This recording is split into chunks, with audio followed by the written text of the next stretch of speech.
Saint Arsenie Boca, or Saint Arsenios of Prislop, is one of the most venerated figures of Romanian Orthodoxy, being fondly remembered for his role as a theologian and spiritual father, who offered God-given counsel to many faithful during the most difficult times in Romanian history. He lived during the communist period of Romania, being numerous times persecuted by the authorities for his adherence to the faith and his criticism of the state's atheistic direction. Among his innumerable spiritual teachings, his guidance to women stands out, since there are not many Orthodox saints that have approached this topic with as much interest as Saint Arsenie did. While he did not write formal treatises on women's issues, his letters and recorded conversations can testify to his support towards the female faithful, helping them deal with numerous spiritual and physical issues, both new and old. Saint Arsenie always made a point to mention the sacred mission that women have, particularly emphasizing their role as mothers. He saw motherhood not merely as a biological option, but as a spiritual vocation with salvific consequences, as the salvation of the world begins in the womb of a mother. Saint Arsenie would also mention that the mothers become co-creators with God when they give life to their children. Women were encouraged to cultivate prayer during pregnancy, especially towards the theotocos, action which his own mother did for him. Saint Arsenie also urged women to raise their children in the Orthodox faith, which is the greatest job that any woman can do. Let us not forget that the maternal role is central to the salvation not only of the family but of society as a whole. He deeply venerated female saints, such as the Mother of God, Mary Magdalene, and other ascetic women, and he gave them as models of repentance to the women seeking his guidance. Regarding modernity, Saint Arsenie was critical of what he saw as a process of defeminization in modern society, in which the traditional gender norms are distorted with an emphasis on the destruction of womanhood. Before the war on men even commenced, the war on women was in full force, as once the Western woman has fallen, then the globalist forces can move to attacking manhood. He stressed that each gender had distinct spiritual vocations, and abandoning them led to the moral collapse in the West. Saint Arsenie included the caution against masculinized women and effeminate men, an inverse of roles that can only bring chaos to the world we're living. During his time, Saint Arsenie witnessed a cultural shift that he saw was leading to moral decadence, which was orchestrated by the atheistic communist regime of Romania. He addressed this especially in the context of women's dress and behavior, which was changing from traditionally modest clothing to a more modern socialist woman model. One of his most quoted admonitions towards women is, "A woman's way of dressing is her way of teaching, either purity or scandal." While this may sound severe by contemporary standards, for Arsenie it was a call to spiritual responsibility, not condemnation. He believed that women, like men, are called to witness to Christ in every aspect of their lives, including outward appearance. Modesty for Saint Arsenie Boca was not repression, but a way of fulfilling God's commandments, and modern worldly fashion was part of a larger concern for the moral health of the Romanian Orthodox Christian family. In writings and conversations, Saint Arsenie Boca offered practical advice about women's health, fertility, emotional well-being, and inclinations. He warned that women who neglected their spiritual and physiological needs, especially through terminating pregnancies, contraception, or delaying too much marriage beyond their maturity, risked not only physical illness but also depression. Saint Arsenie emphasized a need for regular conjugal relations in order to maintain mental and physical balance between the two spouses. He also linked moral choices with psychological consequences, believing that the body and soul are intimately connected and that one's spiritual health directly correlates with physical well-being.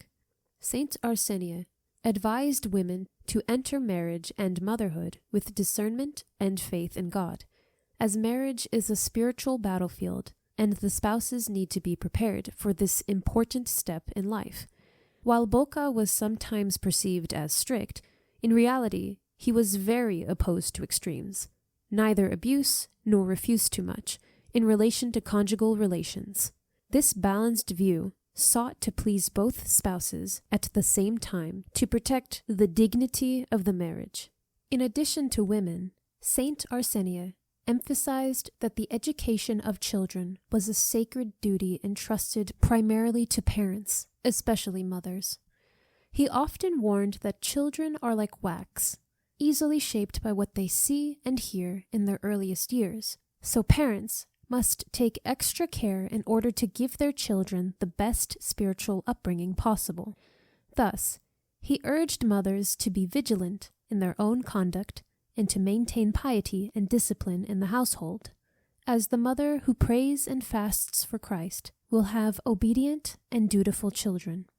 Childbearing is a woman's spiritual duty, and Saint Arsenie Boca gently cautioned women against terminating lives and being childless, if they are able to reproduce.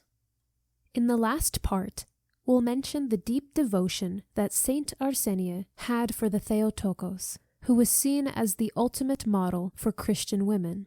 Her ultimate humility, obedience, courage, and piety served as the spiritual ideal both for the saint and for the women seeking guidance from him.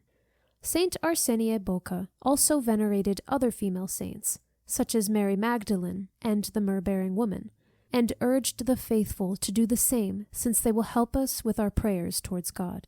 Saint Arsenie Boca's teachings on women is very similar to what other saints have said about women as well, with the addition of his advice on marital dynamics, which are important for this day and age.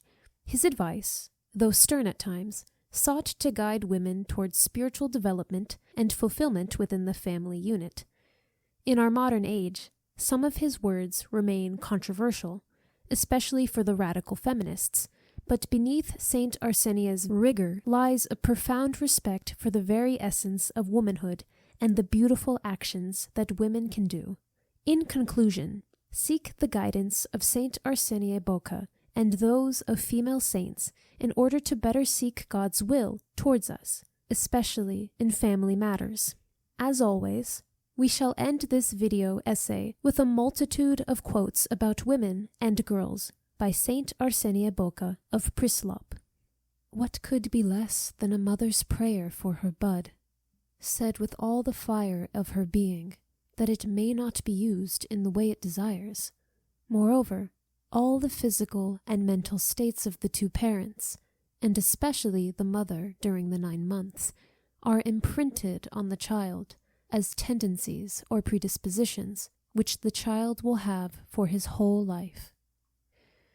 If mothers would receive their children in the name of the Lord, how transparent they would be in the image of Jesus. Only then would mothers realize who they have received through their children. Children reach the arms of God because they are the closest to Him. Their way of being is the most loved by God.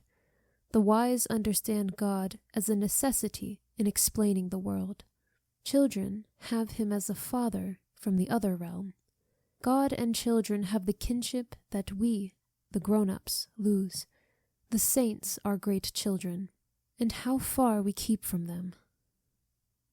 Do you need better priests? Give birth to them. Stop thinking murderous thoughts against children, for you do not know what great gift from God you have found yourself opposing, and you will realize it. In married life, neither abuse nor refusal is good. Abuse affects the husband. Refusal affects the wife, but also the husband. Children are the fruits of love. Avoidance is not love, but crime.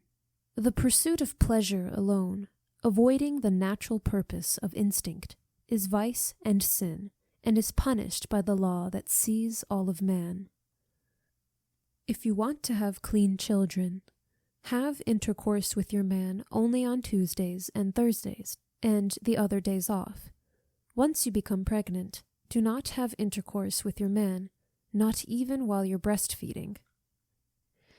You, as young beginners in life, are perhaps tempted by the idea that, being young, why should we start with children in the first year, but rather live our lives a little longer because we still have time for children?